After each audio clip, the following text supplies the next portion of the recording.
Alors, j'ai remarqué tout à l'heure qu'il y avait beaucoup de mains qui se levaient à la fin de notre séance de questions-réponses de tout à l'heure. On a encore quelques minutes.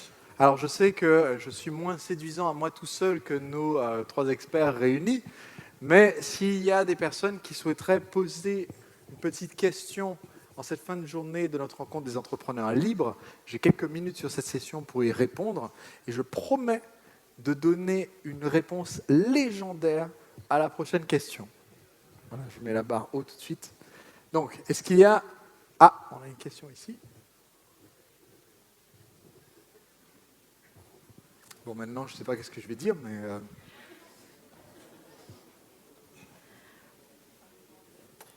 Bonjour, Claire, de Lille. Bonjour Claire, pour Claire Pipi. Merci d'abord beaucoup pour cette journée ensemble et à toute l'équipe. Et j'ai une question au sujet des témoignages et des preuves, parce que là, j'ai bien étudié la manière dont tu faisais ta séquence tout à l'heure. Je me suis rendu compte que tu donnais beaucoup de preuves, beaucoup de témoignages au fur et à mesure que tu donnais tes informations. Et pour nous, qui, peut-être la plupart d'entre nous, n'avons pas encore vendu notre produit avant, qu'est-ce qu'on peut donner comme témoignage? Qu'est-ce qu'on peut donner comme preuve? Ok, super question, merci. Merci. Alors, premièrement, pourquoi est-ce que je mets autant de témoignages dans mon message? C'est parce que, évidemment, le message passe mieux quand c'est d'autres personnes qui en parlent que quand c'est moi qui en parle, logique, parce que moi, j'ai tout intérêt, si tu veux, à dire ma formation, elle est vraiment géniale, versus quelqu'un d'autre qui est membre de cette même formation. Et aujourd'hui, même si j'essayais de montrer tous les témoignages, je ne pourrais pas parce que j'en ai plein. C'est un bon problème à avoir. Maintenant, au début, et pour moi, le meilleur exemple, c'est quand je lançais mes cours de salsa, j'ai commencé à distribuer des flyers qu'on mettait sous les pare-brises des voitures à Nantes.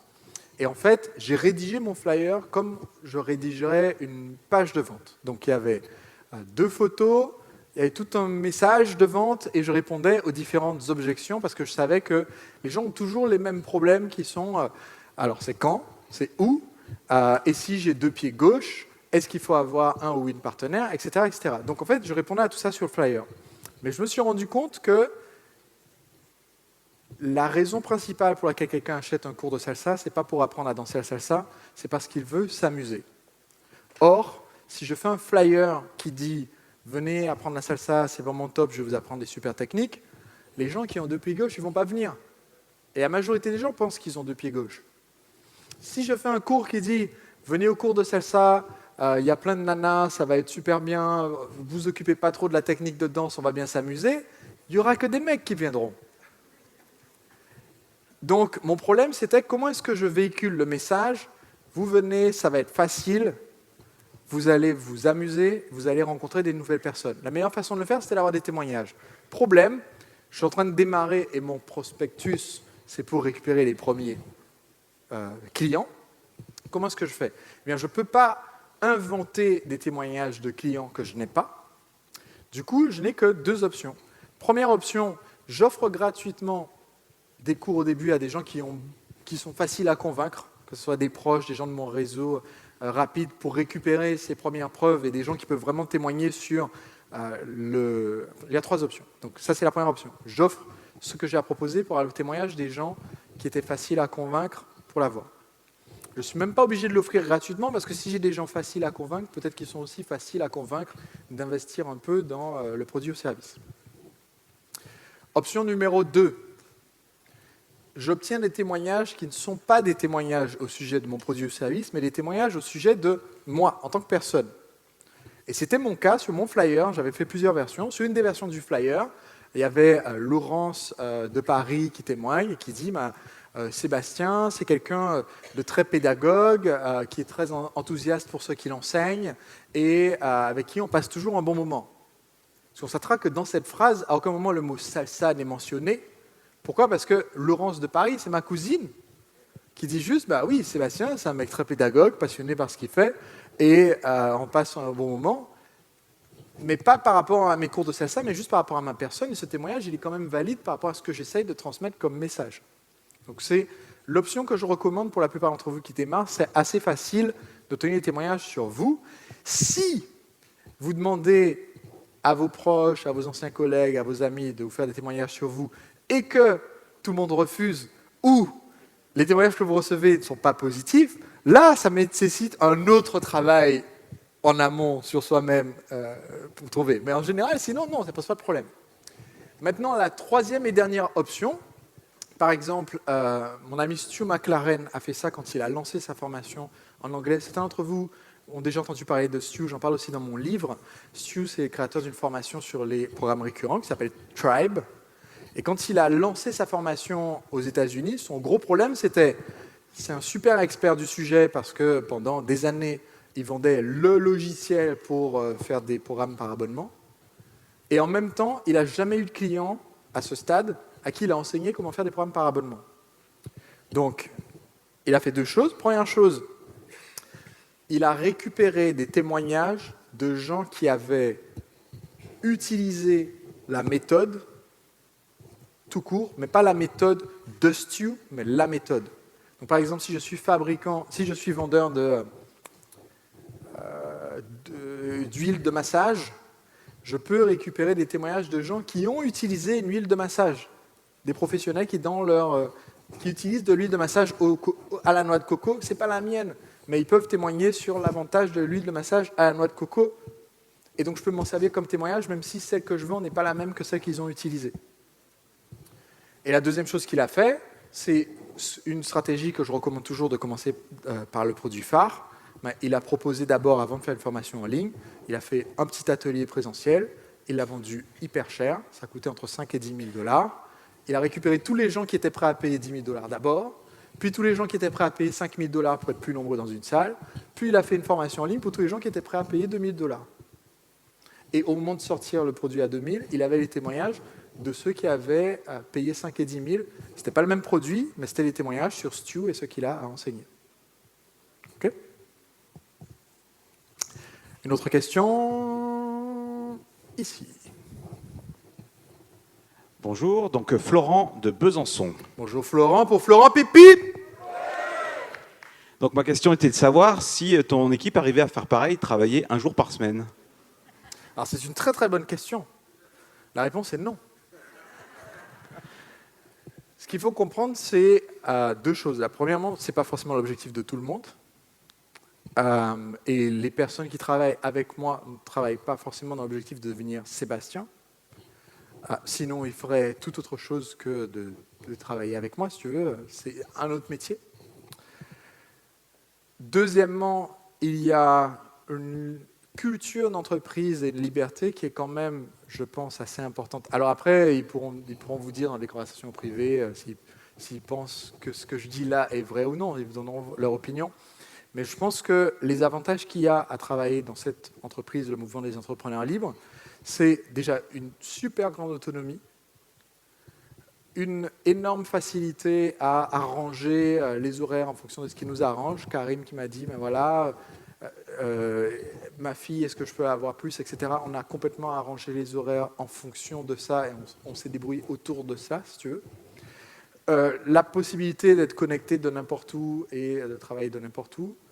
En termes de vacances, de congés, etc., on s'organise, on s'entend et tout. Donc, pour moi, ce qui est important, c'est difficile pour beaucoup d'entrepreneurs, quand on veut être entrepreneur libre, qu'on a une équipe, de se donner la permission d'avoir des avantages à notre métier qui soient différents de ceux qu'il y a pour les personnes qui travaillent avec nous. Et quelquefois, ça peut être un blocage en se disant mais ça peut sembler injuste ou trop différent entre ce que je fais. Mais en fait, c'est là qu'il faut se rendre compte, mais en fait, les gens qui travaillent avec nous, ils ne veulent pas nécessairement devenir nous. D'ailleurs, dans la meilleure situation possible, ils ne veulent pas devenir nous. Tu vois, chacun a son feu sacré, chacun veut faire son truc. Donc pour moi, ça, c'est un facteur important. La culture d'entreprise, c'est un facteur important. Et le fait que, une des raisons pour lesquelles je travaille maintenant un jour par semaine, c'est parce qu'il y a 2 ans, dans un dîner qu'on avait avec des gens dans un mastermind, Annick m'a dit, il faut qu'on s'asseye dans le coin de la table. Elle m'a dit, Sébastien, il faut qu'on parle. Alors, je ne sais pas pour vous, mais en général, quand une femme, quelle qu'elle soit, vous dit, il faut qu'on parle, c'est mauvais signe. Elle m'a dit, Sébastien, avant, quand ta femme, donc ma femme, était professeure des écoles, tu travaillais 4 jours par semaine pour avoir le mercredi de dispo, parce qu'ils ne travaillaient pas le mercredi. Maintenant, c'était en 2016, il y a eu la loi qui disait que les écoles sont ouvertes le mercredi, tout ça, donc Cécile travaillait le mercredi. Du coup, je travaillais aussi. Elle me dit, mais c'est pas logique que tu travailles plus, juste pour cette raison-là. Et en plus, tu nous casses les pieds, tu n'arrêtes pas de poser des questions sur Skype, on est en train de travailler, tu nous déranges, tu travailles trop et tu nous saoules. Donc, elle m'a dit ça de façon beaucoup plus diplomate. Mais j'ai compris le message exactement comme ça. Donc, elle m'a dit, Sébastien, et si tu trouvais un jour par semaine de libre pour faire des trucs qui sont importants pour toi, tu vois?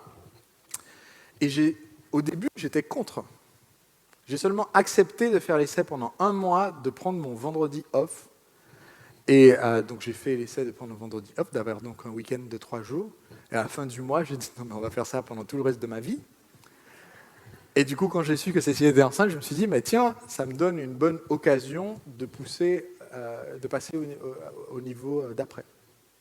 J'espère que ça répond à ta question. Ça répond à ma question, ouais. Merci. Merci. Encore une dernière question, ici, au centre. Ah, quoi? Elle veut poser la toute dernière question, c'est ça? Ok, je te réserve la toute dernière question. Bonjour, donc moi c'est Linda. Bonjour Linda, pour Linda, pip pip. Donc moi ma problématique c'est de savoir, une réaction à ce que David a dit tout à l'heure concernant le produit. Il faut vendre un produit cher. À titre personnel, moi, mon produit que je veux vendre, c'est une formation pour justement les personnes qui n'ont pas les moyens de m'avoir en direct. Donc, pas forcément très cher. C'est-à-dire... Ça coûte combien de te voir en direct? Sur un projet, donc je suis décoratrice d'intérieur, donc sur un projet, ça peut aller de 1 000 à 6 000 pour une maison complète, on va dire. Ma formation tournerait entre... Enfin, je n'ai pas encore fixé le prix puisque je n'ai pas encore abouti, mais ça pourrait aller entre 200 et 600 euros. Ok. Alors, juste pour susciter la réflexion, combien d'entre vous préférez... Vous avez, par exemple, appris énormément de choses aujourd'hui. Combien d'entre vous aimeraient avoir accès, tout ce que vous avez appris aujourd'hui, pouvoir y avoir accès 24 heures sur 24, 7 jours sur 7, quand vous en avez besoin, choisir le contenu dont vous avez besoin au moment où vous avez besoin. Combien d'entre vous seraient peut-être même, si c'est bien vendu, seraient peut-être même motivés éventuellement pour payer plus pour avoir cette information accessible à la demande, la même info que vous avez eue dans la journée d'aujourd'hui, que ce que vous avez payé pour être présent aujourd'hui. Tu vois, il y a des gens qui sont prêts à payer plus pour avoir la version numérique que pour avoir la version en chair et en os. C'est toute une question de présentation. Donc, je t'encourage à ne pas voir ta version numérique comme une version pour les gens qui n'ont pas les moyens de te voir en personne, mais plutôt voir comme une façon de toucher plus de personnes, mais sans se donner cette limite de prix en disant c'est moins cher. Par contre, du coup, ça veut dire que tu peux te remplacer au même tarif que tu vendais ton temps avant par la version numérique, et tu peux ensuite éventuellement augmenter le tarif pour te voir en chair et en os. Ce qui au final, qu'est-ce qui va se passer? Ça veut dire que la version numérique sera moins chère que toi, mais je n'ai pas dit de faire ça, j'ai dit de faire ça, puis ça, ce qui est très différent. Et je vais te donner un exemple qui va être parlant. Était présente à ce séminaire, donc au séminaire Entrepreneur Libre, il y a 3 ans, Maëlys Dorn, je ne sais pas si tu vois qui c'est, qui est une décoratrice d'intérieur, qui cette année est partie faire le tour du monde avec ses 2 enfants et son mari. Et elle a pu partir faire le tour du monde avec ses enfants et son mari parce que pour 1 500 € environ la prestation, elle continuait de faire ses prestations individuelles mais à distance via Internet. Et pour 1 000 €, on pouvait acheter sa formation sur Internet, qui en fait remplaçait son ancienne prestation, si tu veux. Donc, c'est tout à fait possible. Il y a du marché qui est capable de soutenir ce niveau de prix et de te permettre donc d'être entrepreneur libre, faire le tour du monde si tu le souhaites. Ça existe, et ça, là, c'est vraiment pas mon cas à moi, est différent, parce que quelqu'un était assis là, a fait exactement ça, et revient tout juste de son tour du monde cette année, après avoir fait ça. Donc, je veux t'ouvrir ce champ des possibles. D'accord. Ok. Merci. C'est à toi. Et maintenant, mesdames et messieurs, la question qui va faire trembler le sol, qui va dépasser la question de tout à l'heure. C'est parti. Merci Sébastien. Moi, je me pose la question suivante. Je termine mon module 1 donc, dans la MAV et j'essaie de visualiser comment je vais pouvoir étaler ou répartir mon offre. C'est-à-dire, aujourd'hui, je travaille en présentiel, je vais devoir l'adapter sur Internet. Comment est-ce que je vais répartir toute cette matière en page de capture, contenu, bonus, etc., sans donner tout d'un coup? Déjà, bon réflexe, parce que si tu donnes tout d'un coup, les gens vont être complètement paumés. Voilà. Et vont rien faire Voilà. d'un coup. Deuxièmement, par exemple, donc la toute première version de ma formation La machine à vendre, c'était la même chose que l'atelier présentiel. J'ai filmé sur 3 jours tout seul face à une caméra et on donnait les modules, un module par semaine. C'était énormément d'informations. Vous avez 10 ou 12 modules, si tu veux, de peut-être 3 heures au minimum par module, avec énormément d'informations super pointues, super détaillées. Et un jour, j'ai découvert, dans une conversation entre Leandro et David J, qui avaient tous les deux suivi la formation, qui étaient en train de dire, mais en fait, ce qui nous rapporte le plus, c'est qu'on a juste appliqué ce qu'il y a dans le premier module. Et Leandro est en train de dire, bah oui, de toute façon, Sébastien, il devrait vendre en fait que le premier module pour même plus cher que le prix qu'ils vendent toute la formation actuellement, puisque ce qui est tout de suite actionnable pour avoir le résultat, c'est le premier module, c'est faire la séquence de vente du toboggan. Donc là, par exemple, dans toute ma présentation, je n'ai pas parlé de toutes les autres parties de la machine. Il y a 6 parties qui sont offertes, c'est en cadeau, vous les avez après, etc. Mais j'en parle même plus parce que toi, tu as un bon problème qui est d'être un expert. Et l'expert, on a envie de tout dire et de donner une super profondeur à tout. Mais du coup, on a tendance à perdre les gens. Alors que ce qu'il faut se demander, en fait, c'est quel est le premier pas qui est pertinent, qui est nécessaire, qui est utile pour les clients pour leur donner le résultat. Et du coup, tu peux, au final, en moins de mots, en moins de vidéos, en moins de temps, donner de plus gros résultats. Et il y a un excellent livre qui est en anglais, que je recommande sur le sujet. Et je pense que toutes les personnes qui parlent anglais dans la salle devraient avoir ce livre. Toutes les personnes qui ne parlent pas anglais dans la salle devraient apprendre l'anglais et ensuite avoir ce livre. Ce livre s'appelle Badass. B-A-D-A-S-S. Badass, ça veut dire dur à cuire. Et le sous-titre, c'est Making Users Awesome. C'est comment rendre vos clients géniaux. C'est en appliquant les conseils de ce livre que, si vous observez bien, on en parlait tout à l'heure par rapport au témoignage, si vous observez bien mon marketing, ma communication, ne consiste pas à dire « moi, Sébastien, je suis vraiment génial », mais consiste à créer des clients, des gens qui sont venus dans ma formation et qui sont à leur tour géniaux. Je pense que c'est mon meilleur marketing que de pouvoir m'effacer devant toutes les personnes qui sont des leaders d'opinion, des entrepreneurs libres et qui en fait sont passés à un moment donné dans mon séminaire, dans ma formation. Maintenant, ce livre, vous allez apprendre comment est-ce qu'on fait pour transformer les utilisateurs. À la base, c'est quelqu'un qui travaille en tant que consultante pour les gens qui font des logiciels. Et les conseils qu'elle donne dans ce livre, qui est très illustré, très fun à lire, en anglais, sont applicables dans n'importe quel secteur d'activité. C'est un super bouquin.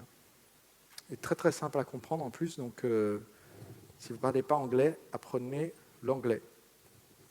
Première étape. Étape 1. Comment réussir dans la vie? Étape 1. Apprenez l'anglais. Étape 2. Lisez le livre Badass.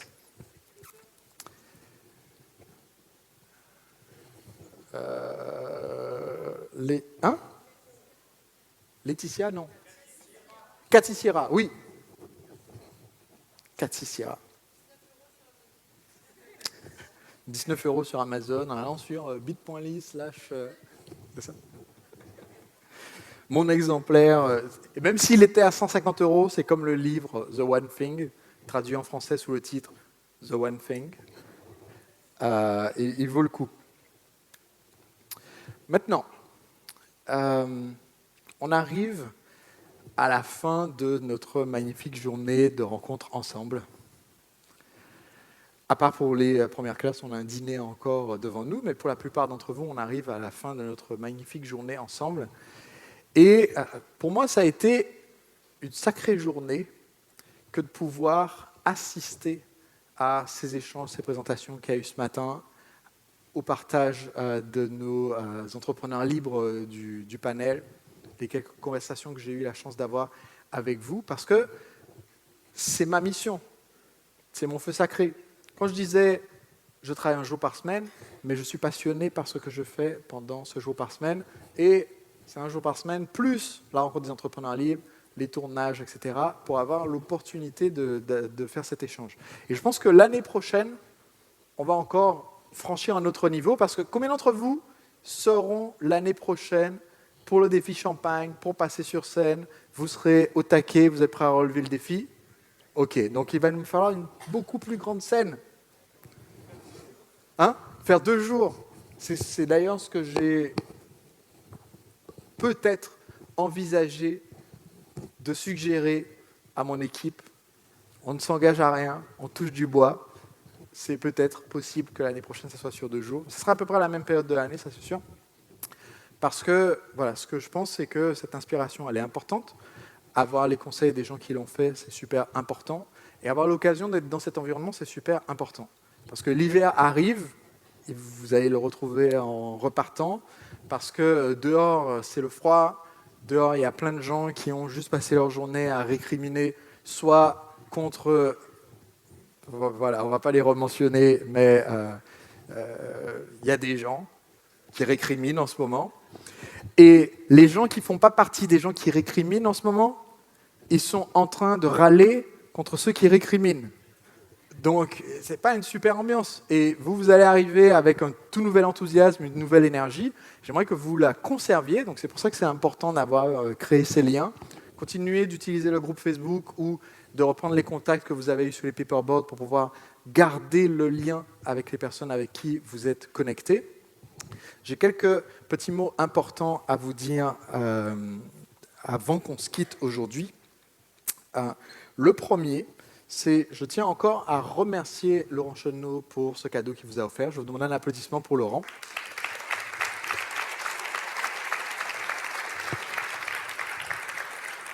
Et Laurent a accepté de rester un petit peu, il sera présent en bas, de rester un peu pour pouvoir faire la dédicace de son livre pour ceux d'entre vous qui veulent la dédicace. Non seulement vous avez le livre en avant-première avant même qu'il soit sorti publiquement, mais vous avez l'opportunité d'avoir une dédicace de l'auteur.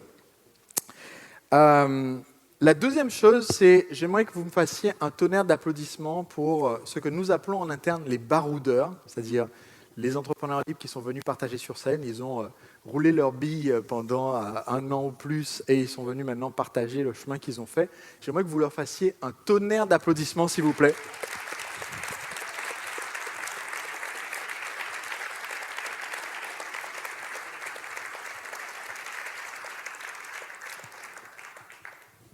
Je les remercie du fond du cœur parce que ce n'est pas forcément évident, ce n'est pas votre métier que de parler devant des entrepreneurs, raconter votre séance, votre parcours marketing. Ce n'est pas forcément facile de se dire, OK, on va venir et dévoiler où est-ce qu'on en était au début et le chemin qu'on a fait, parce que naturellement, la tendance qu'on a, c'est de vouloir juste parler de comment on est maintenant. Comme disait Jeanne, admirer la personne formidable que je suis devenue. Mais que c'est tellement important de montrer ce contraste, parce que c'est ça qui libère les potentiels des autres personnes que de voir, mais en fait, OK, si cette personne-là y est arrivée, vu de là où elle est partie, moi aussi, je peux y arriver aussi. Donc, merci encore pour ce partage, cette humilité, cette envie de donner et d'aider les autres à être à leur tour entrepreneurs libres l'année prochaine. Donc, encore un applaudissement pour eux, s'il vous plaît.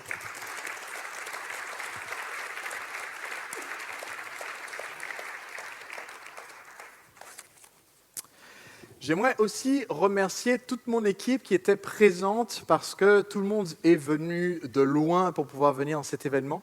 Vous vous rendez compte qu'en fait, dans toute cette équipe, il n'y a personne de Paris. On est venu dans le froid. Je vis à Nice et maintenant mon entreprise et ma famille sont en Guadeloupe. Je me suis forcé à venir dans le froid là, juste pour être sur le point le plus facile pour que vous puissiez venir en avion ou en train. Et eux, ils ont fait des trajets parfois beaucoup plus longs. Ils ont laissé leur famille à la maison pour venir et se sont dévoués à vous entièrement pendant ce séminaire. Ils vont continuer de l'être dévoués pendant tout le reste de l'année. Donc je vais vous demander un tonnerre d'applaudissements pour Annick, Karim, Vanessa, Nirina, Marc, Ludovic,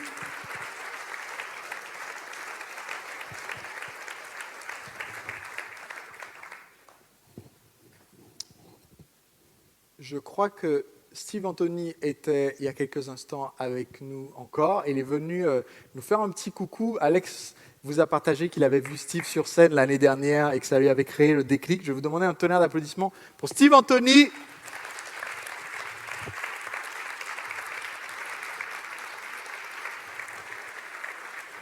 Et enfin, pour les bénévoles qui sont venus, ils sont tous des indépendants, des entrepreneurs. Ils sont venus en bénévole pour pouvoir créer cet événement avec vous. Ils étaient déjà là l'année dernière pour soutenir l'événement, donc ils auraient pu se dire Sébastien, c'est bon, on a vu, on a déjà fait le tour, etc. Et en fait, il y a une telle cohésion dans cette équipe et une telle énergie positive qu'ils ont voulu revenir cette année et vous permettre de passer un super moment. Donc je vais vous demander un torrent d'applaudissements pour les bénévoles. Fred, Cédric, Nancha, Johanna, Julien, Linoa et Clémentine. L'équipe technique qui a fait les vidéos et la diffusion pendant tout le séminaire, Léopold, Antonin et Romain.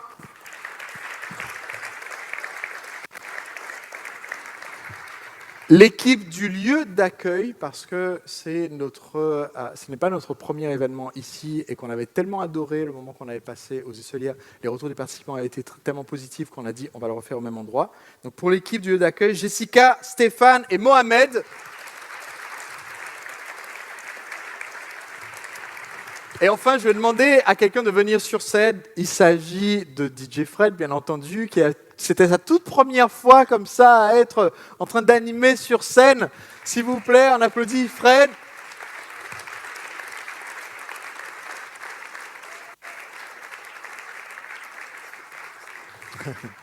Alors, l'année dernière, Fred nous a fait une grosse frayeur parce qu'on faisait des répètes avant le séminaire. Et il nous dit, oui, mais en fait, ma femme, elle a son terme qui tombe juste, c'était le week-end d'entrepreneur libre. Et donc tout le monde disait, ouais, bon, bah, si elle pouvait décaler d'une semaine, ce serait pas mal, Fred, tu peux peut-être négocier. Et en fait, je ne sais pas comment il a fait, mais lors de la répète qui avait lieu, donc la dernière répète avant le séminaire, qui était environ un mois avant, il nous dit, ah zut, je peux pas venir et tout, ma femme est à l'hôpital et tout, et on dirait que c'est parti. Elle venait de perdre les os. Voilà. Et du coup, en fait, je ne sais pas comment il a fait, mais son fils Christopher est né donc, pendant la répète, donc on était bien embêtés. Fred, tu ne pouvais pas attendre 2 jours de plus, bon, voilà. Mais du coup, il était présent, entrepreneur libre, ce qui fait que tu n'en as pas loupé un depuis longtemps. Tu les as presque tous faits. Ça fait 5 à peu près. Donc pour Fred, pipi. Merci.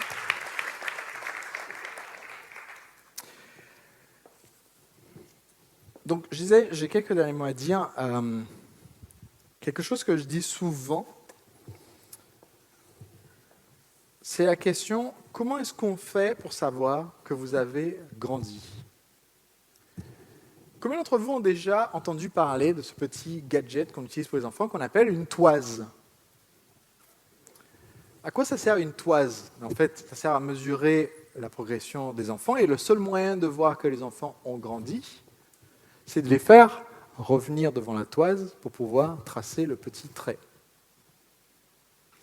Entre 2018 et 2019, vous aurez grandi. Entre 2019 et 2020, vous aurez grandi. Donc, ce que je vous souhaite, ce que j'espère, c'est pouvoir être témoin de cette croissance. Pouvoir vous revoir et voir les projets que vous avez réalisés, les activités que vous avez lancées, les personnes que vous avez impactées. Et donc, ce n'est pas une blague quand je vous dis que j'espère sincèrement vous voir sur la scène l'année prochaine et les années suivantes. Toutes ces personnes qui étaient sur la scène aujourd'hui, ils étaient dans la salle à un moment donné et ils ont pris la décision en disant « Ok, ça va être mon tour ». Pas mon tour pour me la péter, mais mon tour parce que j'ai pris la décision pour moi, que je veux avoir grandi, et mon tour parce que je veux avoir cette chance de pouvoir impacter des personnes. En 2019, en 2020, il y aura des gens à la rencontre des entrepreneurs libres qui vont arriver comme ça le premier jour en disant « Ah ouais, genre c'est possible quoi, enfin, un business sur Internet ». Et ils vont vous voir sur scène et ils vont dire « Ah ouais, genre c'est possible quoi, enfin, un business sur Internet ». Ils vont avoir ce déclic et ça va être à leur tour de venir en 2021, en 2022. Donc, je souhaite sincèrement, beaucoup d'entre vous, si vous êtes membre de la formation, vous avez rejoint la formation, vous avez renouvelé la formation, vous avez cette opportunité, vous avez cette place incluse, soyez présents au rendez-vous. Pour les autres, on vous enverra une invitation pour pouvoir dire « Ok, Banco, je veux être là ». Soyez présents au rendez-vous. Parce que c'est comme la piqûre de rappel, c'est ce qui permet d'être sûr que vous restez immergé dans ce monde des entrepreneurs libres et que vous continuez de faire avancer votre projet et d'être libre. Combien d'entre vous reviendront, que ce soit l'année prochaine ou une année plus future, pour qu'on puisse voir à quel point vous avez grandi et que vous puissiez aider d'autres. Merci. Un autre point, si vous étiez là aux événements précédents, comparez vos notes et vos déclics à ceux que vous avez eus les années précédentes. Je sais qu'Entrepreneur Libre, l'année dernière et les années précédentes, c'était un format très très différent. Mais comparez vos notes. Vous allez sûrement découvrir des choses très intéressantes. Ce qui nous reste en tête n'est pas la même chose d'une année sur l'autre. Même si ça avait été le même événement, ce qui n'était pas le cas, la façon dont vous retenez des informations nouvelles, vous allez voir le progrès que vous allez faire. Moi, la toute première fois que j'ai participé à un séminaire, les notes que je prenais, c'était des trucs mais super basiques. Mais vous n'imaginez pas à quel point c'était basique. Je notais même des trucs en disant, tiens, si un jour je fais des séminaires, je vais faire comme le présentateur. Je vais sourire, j'ai des notes comme ça. Enfin, je notais des trucs qui, aujourd'hui, me semblent...